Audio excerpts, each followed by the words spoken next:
When Cassandra Vance first took office, the Northern Coalition seceded. I marched with my father to put down the rebellion. After 3 years of brutal fighting, we finally crushed their army, captured their leader, and secured the Republic's northern border. However, shortly after our triumphant return to Capital City, the newly appointed senior advisor, Julian Croft, produced a letter accusing me of treason. Chancellor Vance's voice was like ice. "Alex, this letter says you're conspiring with the Northern Command to stage a coup. The evidence is conclusive. What do you have to say for yourself?" I looked at the meticulously crafted trap they had laid for me and smiled faintly. "I'm just following orders." Cassandra's brow furrowed. "What?" 3 years ago, the former chancellor's health was failing. With only one son and one daughter, and with the vice-chancellor disgraced by scandal, he had no choice but to pass the title to his eldest daughter, Cassandra Vance. Her brother was furious and attempted a coup with his loyalist security forces. I led the Chancellor's protection detail in a desperate defense, holding the line until reinforcements arrived. In the final moments of the skirmish, a sniper's shot rang out. Without a second thought, I shoved Cassandra to the ground, taking the bullet in my shoulder. I saved her life. Cassandra and I had been childhood sweethearts. That, combined with the fact that I had just saved her life, moved her deeply. She issued a proclamation of our engagement. But while I was still recovering, the Northern Coalition saw its chance, launching a massive offensive while the new administration was still finding its footing.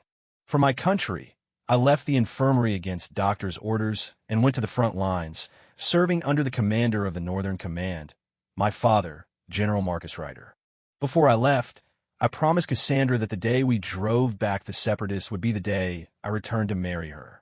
In the war that followed, I displayed a shocking aptitude for military strategy.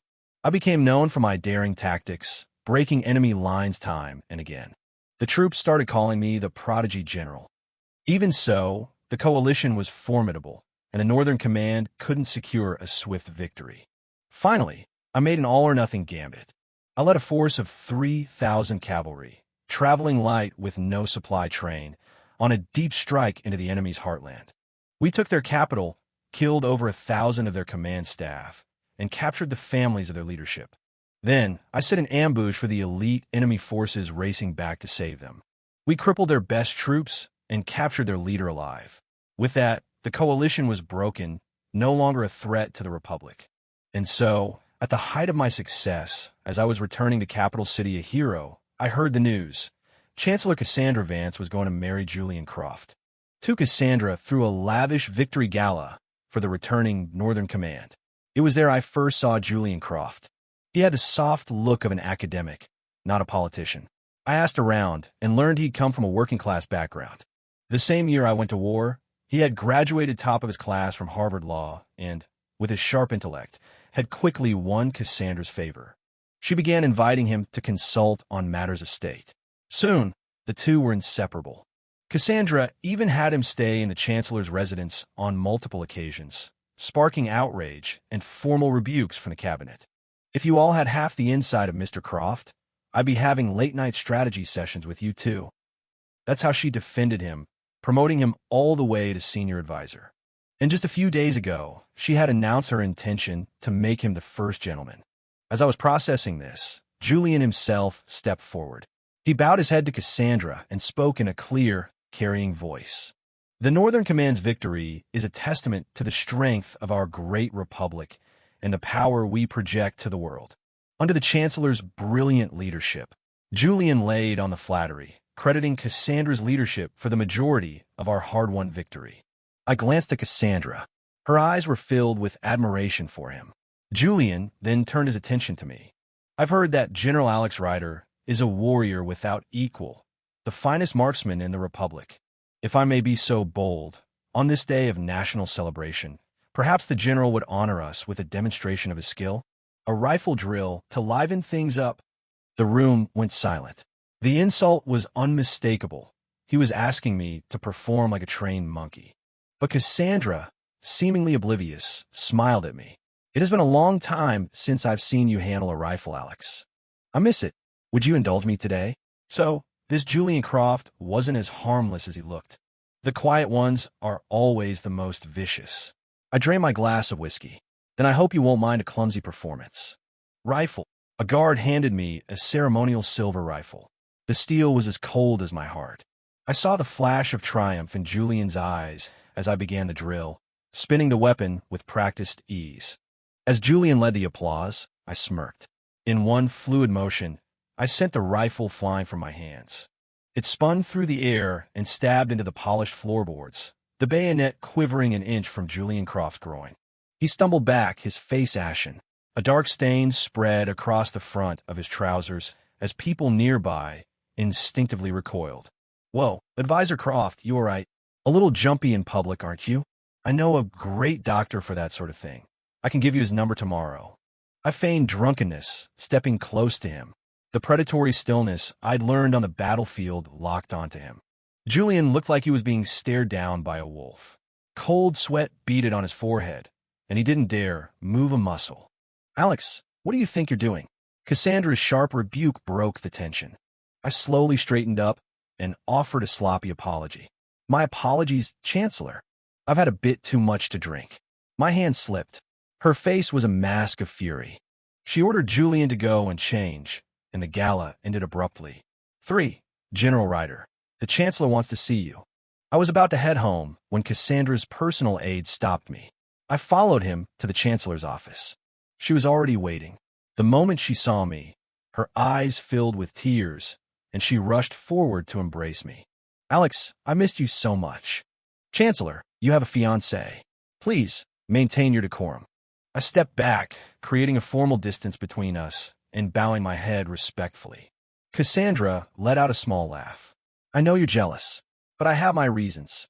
The cabinet members are constantly lecturing me, she explained. They say a secure line of succession is the bedrock of the Republic. They want me to think of the nation's future, of our stability. To choose a suitable partner, expand my political base, and secure the family line. This wasn't my choice alone, she finished, her voice soft. Huh, Chancellor, must you hide behind such transparent excuses? Her words were so absurd, I had to laugh. You don't believe me? Her smile vanished. Even if you had 100 suitors, you're still the one who has to carry the child for 9 months, aren't you? Or is your plan to have them all on standby to help you with the morning sickness? I pointed out the flaw in her logic without mercy. Cassandra's face cycled through shades of red and white. The air grew cold. After a long silence, she spoke again. Even so, it's my right to choose a partner. But Alex, the position of first gentleman has always been reserved for you. I'll announce it tomorrow. We'll have a joint ceremony for you and Julian, and you will be my husband and the head of my household. Chancellor, I must ask you to retract that statement. I am a coarse soldier, unworthy of staining your administration. I refused, my tone unyielding. Is it because of Julian? Are you going to break our promise over him? Her expression was one of disbelief. You broke it first. I shot back. Alex, her eyes blazed. I'm trying to be reasonable with you. And this is your attitude? Let me be clear. In this republic, my word is law. I am making you my husband, and you do not have the right to refuse. I looked up at her. 3 years had given her the air of a leader, but had also pushed the Cassandra I remembered further and further away. Then you should also know my character. I stared back at her, resolute. Some things I would never compromise on. You, she seethed. Get out. Get out of my sight. I had barely left before Julian Croft entered the Chancellor's office. Chancellor, how did General Ryder take the news? Julian asked after a polite bow. He's as stubborn as ever. I tried everything, but he refuses. Cassandra was still furious. Julian quickly moved to her side, fanning her gently with a folder. Chancellor, you mustn't let this affect your health. You're so thoughtful, Julian. She patted his hand affectionately. I'm sorry you were humiliated earlier. Julian's eyes reddened, but he held back his tears. My own feelings are irrelevant. As long as you are happy, Chancellor, is all worth it. Oh, if only Alex were half as understanding as you. Cassandra sighed. In my humble opinion, Julian began, watching her expression carefully, General Ryder is fresh off a monumental victory. It's only natural that he's grown arrogant. If he were to become first gentleman now, I fear it would be difficult for you to govern. It could lead to the military interfering in politics. Seeing Cassandra's face darken without her disagreeing, he continued, "Perhaps this is an opportunity to remind the general of your authority. A lesson in humility will make him a better public servant, more suited to supporting you in securing the nation." "Oh, and what do you propose?" Cassandra's eyes lit up. A glint of cunning flashed in Julian's eyes as he leaned in to whisper his plan. "For back home, I went to my father's study and told him my decision to call off the engagement. To my surprise, he was all for it. I've been telling you to break off that ridiculous engagement for years." My father boomed. "But you wouldn't listen, always going on about how close you two were as kids. Being close doesn't mean a damn thing. You know what kind of relationship I had with her father, the late chancellor, when we were young? We were so close we could have called each other brother." "It's a miracle you're still alive, then," I said, giving him a thumbs up. "Don't change the subject, you brat." He swatted my arm. "The point is, after he became chancellor, he became a cold, calculating bastard. All that friendship meant nothing. My father was getting worked up, about to launch into a list of the late chancellor's top 100 sins." "Stop." I quickly covered his mouth, checking to make sure no one was outside the study before I relaxed. "Dad, maybe you've lived long enough, but I'm still in my prime. Is that any way to talk to your father?" he grumbled, taking a sip of tea. "Anyway, I've seen it all.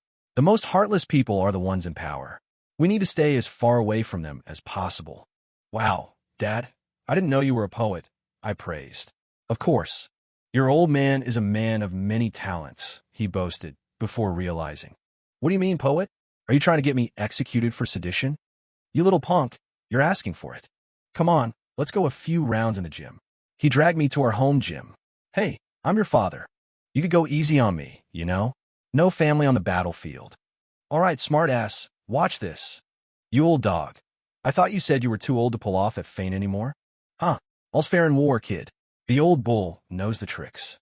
I'll always be your old man." A while later, my father and I were lying on the mats, breathless and drenched in sweat, but feeling more relaxed than we had in months. 5 the next morning in the Grand Assembly, Chancellor Vance issued a decree honoring the soldiers of the Northern Command. My father, General Marcus Ryder, as commander, was commended for his distinguished service in restoring the Republic's territory and promoted to the highest rank of National Defender. The second in command, Commander Evans, who held the line against the coalition for 6 months, was also promoted. Every other officer and soldier received commendations and medals. But as the list went on, my name, which should have been at the very top, was never mentioned. The officers from the Northern Command were furious, ready to stand up and protest on my behalf, but my father silenced them with a look.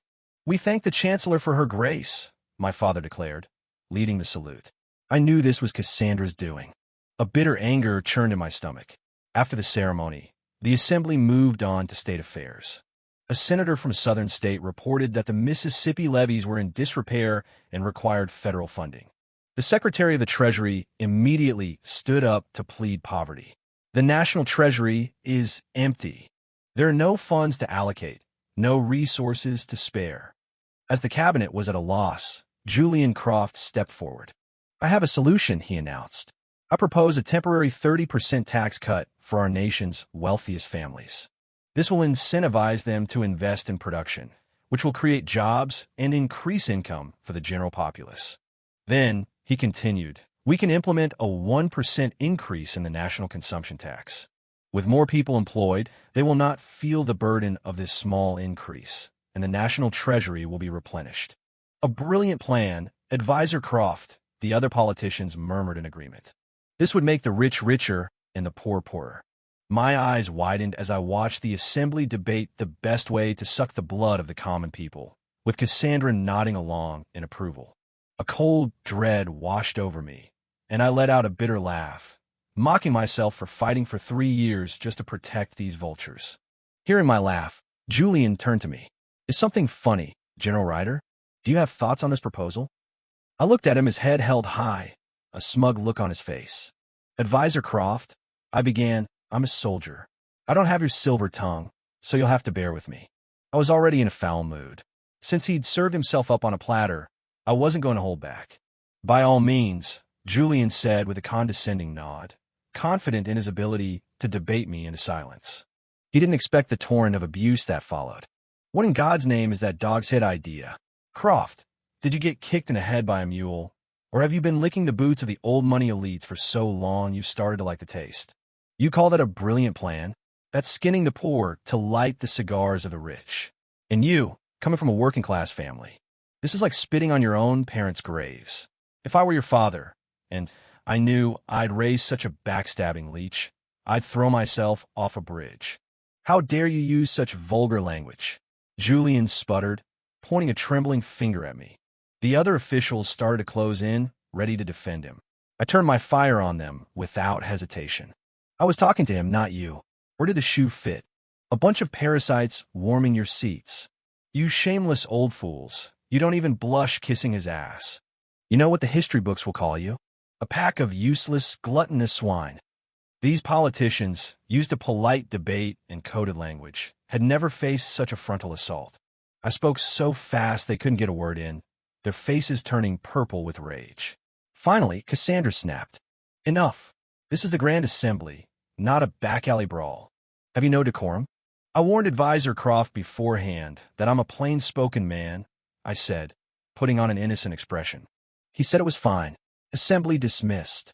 Cassandra shot me a look of pure ice before storming out.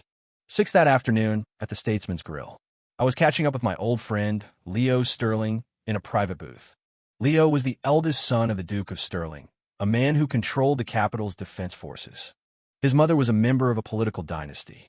Thanks to his connections, Leo held a cushy position in the Capitol Patrol and styled himself the city's #1 playboy. Heard you took on the entire cabinet today. Legendary. Leo clapped me on the shoulder. Way to represent. I can't stand that weasel Julian Croft either. I spent 3 years on the northern border. I could talk trash to the coalition fighters until they broke down crying, and we didn't even speak the same language, I bragged. These guys are amateurs. No way. Tell me everything. Leo's eyes lit up. As we were talking, we overheard a discussion from the main dining room. The Northern Command did an incredible job this time, wiping out the coalition's main force, especially General Ryder. The man's got guts, going 1,000 miles behind enemy lines. A true hero of the Republic. Couldn't have said it better myself. Leo couldn't resist. He swaggered out to the group and began holding court. I happen to think General Ryder is the bravest man alive. He knew that when the coalition command heard their homes were being attacked, they'd rush back. Leo spun the tale. So he set up a kill box on the only route they could take. But their leader, desperate to save his people, raced ahead with 10,000 of his elite cavalry. When General Ryder saw them, his eyes lit up. 3,000 of our men versus 10,000 of their best. The odds were in our favor. He knew this was his chance to make history. So General Ryder gave the order, and the trap was sprung. The coalition forces were thrown into chaos. Then Alex, with his silver rifle, charged straight for their leader.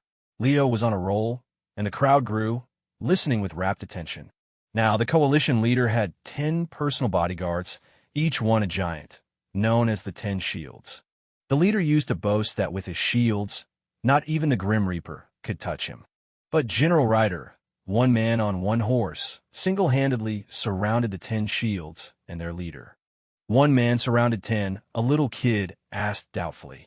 Leo shot him a glare. The coalition was losing, but they refused to surrender. They actually dared to fight back against General Ryder. So Alex unleashed the legendary Ryder family combat techniques, taking on all 10 shields at once. The force of their battle kicked up so much dust you couldn't see the sky. The heavens themselves seemed to tremble. What are combat techniques? The kid piped up again. Hey kid, if you're not going to listen, get out. Leo snapped. The boy's father quickly clamped a hand over his mouth. What happened next? The crowd urged. They fought for more than 10 hours. The 10 shields were exhausted, but General Ryder was still full of energy. He even took a moment to polish his medals, because a rider always represents the Republic with style. Then he walked right up to the terrified coalition leader, pressed the tip of his bayonet to his throat, and the leader had no choice but to surrender. General Ryder is a god among men, the crowd exclaimed. Even I felt a little embarrassed listening to this, especially since I was the one who told him these embellished stories in the first place. How do you know all this in such detail? Someone asked Leo. Before Leo could answer, someone else chimed in. That's Leo Sterling, the Duke's son. He and General Ryder are childhood friends. It must be true. Ah, that explains it. The crowd nodded, their belief somehow strengthened. Leo returned to the booth, beaming. So, how'd I do? I clear my throat. You basically capture the essence of it. Just a few minor details to tweak. Leo suddenly sighed dramatically. If my dad hadn't stopped me, that would be me they're talking about. With your skills? In your dreams, I scoffed.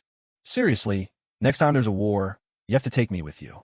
I need to show my old man that having me as a son was the best thing that ever happened to his family. Leo pumped his fist. I think the only thing happening to you is getting your ass kicked. I laughed. As we drank, we heard Julian Croft's voice from outside. I peeked through the door and saw him leading a dozen high-ranking government officials into the restaurant. The owner personally greeted them and led them to a large private room. I frowned. A gathering of this many officials was never a good sign. 7. That punk Alex Ryder ruined everything for us today. Yeah, he thinks just because the Chancellor likes him, he can do whatever he wants. The Chancellor likes Advisor Croft now. Ryder is yesterday's news. Didn't you see how he was snubbed at the awards ceremony? Inside the private room, the officials were grumbling. Julian raised a hand for silence. Gentlemen, don't worry. Ryder's outburst was a temporary setback. I will speak to the Chancellor personally. Our tax proposal will go through without a hitch. And the donations from the families who stand to benefit will be delivered as promised. Not a single dollar less. The officials erupted in thanks to Julian. Outside the window, Leo and I exchanged a look of shock. This wasn't just policy, it was a massive bribery scheme. We listened as Julian promised them even greater rewards once he was officially the first gentleman. Leo was grinding his teeth, ready to storm in, but I held him back. We needed proof. Over the next 2 weeks, Leo and I managed to gather irrefutable evidence of Julian Croft's corruption. Secret ledgers, offshore bank transfers, and recordings of his backroom deals. I took the evidence straight to Cassandra, but when she saw it, she looked at me with contempt. Alex, I can't believe you would stoop so low just to bring down Julian. What? I thought I had misheard. Cassandra gestured to the evidence file with a dismissive wave. Julian already told me about these meetings. He and these officials were discussing how to privately fund the repairs for the Mississippi levees. These transfers are pledges from their own pockets. Their patriotism and civic duty you twist into a conspiracy, she said, her voice dripping with disappointment. Alex, you have truly let me down. The proof is right there in front of you, and you refuse to believe it? I was incredulous. I am not so naive as to be fooled by your fabricated evidence, she declared, striking the pose of a wise and just ruler. How did I ever let you take power? I've failed the people of this republic. I turned and stormed out of her office, my heart heavy with disgust. Shortly after I left, Cassandra's aide released a carrier pigeon from a window. My father had fallen ill and hadn't been to an assembly in days. He looked frail. I didn't tell him what had happened, but I had already decided to resign my commission and take him far away from the city, to live out his years in peace. When I arrived at the Grand Assembly the next morning, before I could speak, Commander Evans, my former second-in-command, stepped forward. Chancellor, I have an urgent matter to report, he shouted. I have here a letter, given to me yesterday by General Alex Ryder himself. The letter was passed to Cassandra. After reading it, her face contorted in rage. She threw it to the floor. Alex, this letter says you're conspiring with the Northern Command to stage a coup during my wedding. The evidence is conclusive. What do you have to say for yourself? After 20 years of friendship, this is how you repay me. Her face was like stone. I picked up the letter.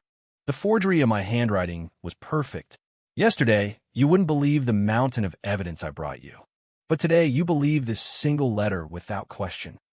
I asked, my voice hollow as I looked at the stranger before me.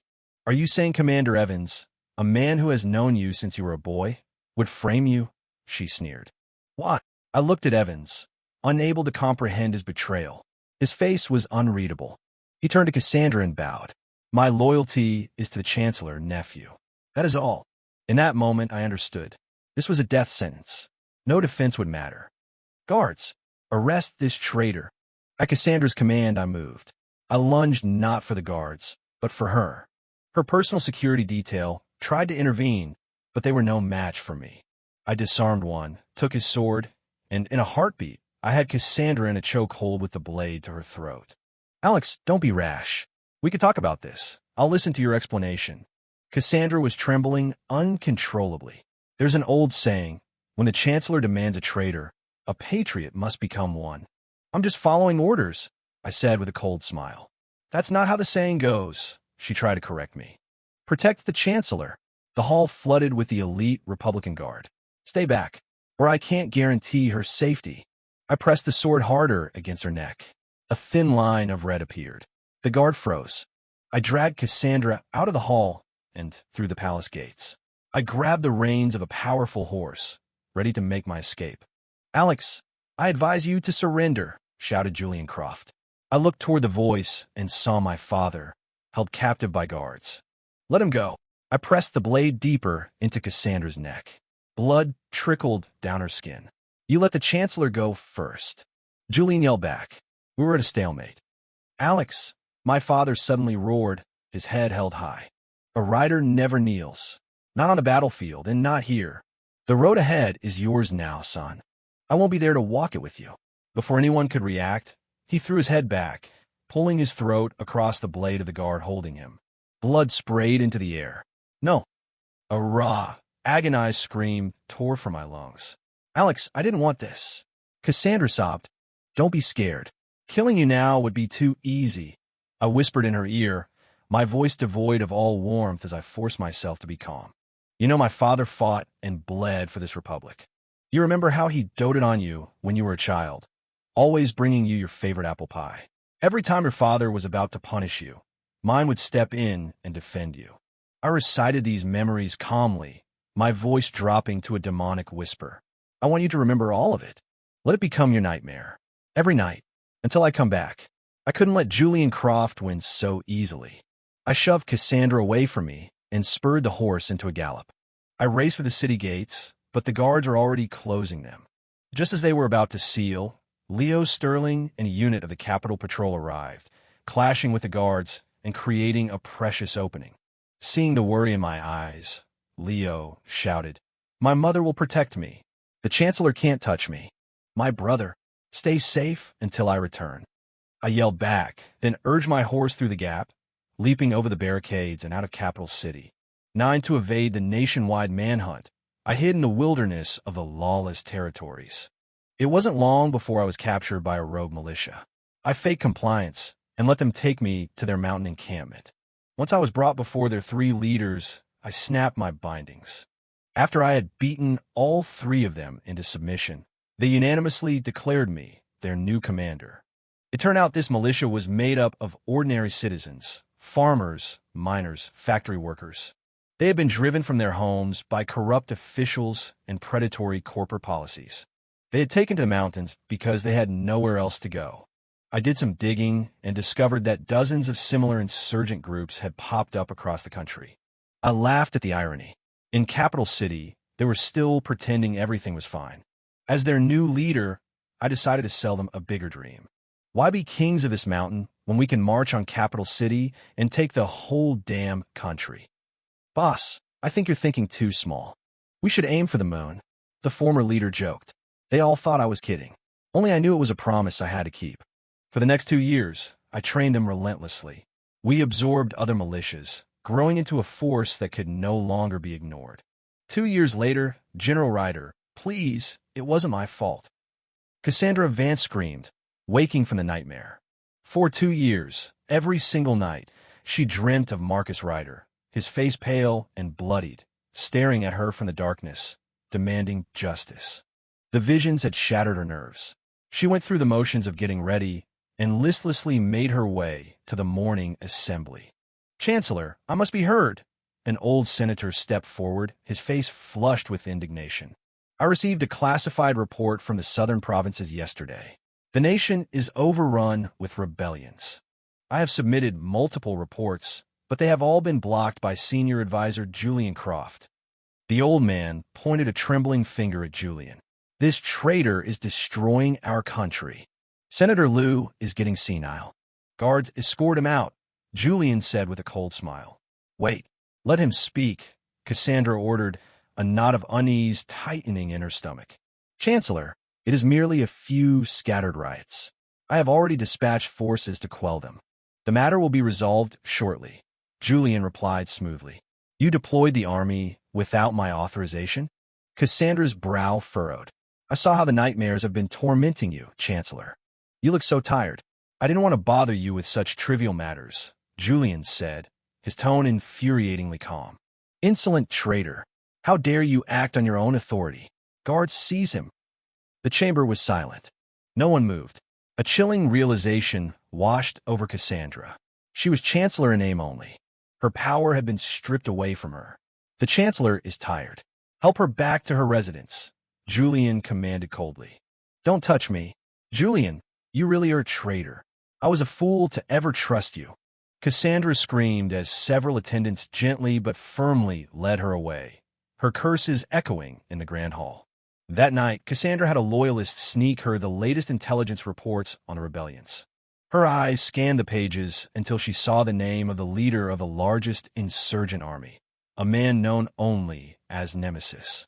She suddenly broke into a fit of crazed laughter. It's him. He's come back for me. Julian, we're all going to die. Ha ha ha. Her shrill, unhinged laughter echoed through the lonely residence, terrifying the staff. Then I stared across the battlefield at the army arrayed against me. The Northern Command, led by Commander Evans. My face was grim. Boss, that's the Northern Command. The Republic's best. Can we really beat them? One of my lieutenants asked nervously. We only fight the best. I told him, my voice steady. The Northern Command lived up to its reputation. Even though I used my intimate knowledge of their tactics to outmaneuver them and avoid direct confrontations, my forces still took heavy losses. That night, in his command tent, Evans was tearing into his subordinates. You're all useless. Losing ground to a bunch of disorganized rebels. You're a disgrace to this uniform. Sir, it's like the rebels know our every move. They're always one step ahead of us, an officer ventured. Are you questioning my command? Evans snarled.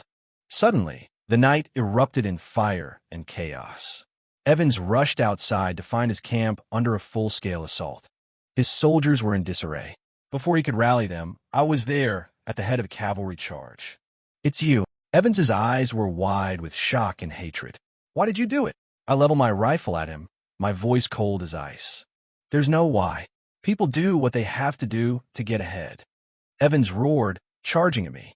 Our horses met. The fight was over in an instant. Fair enough. Then you can die for it.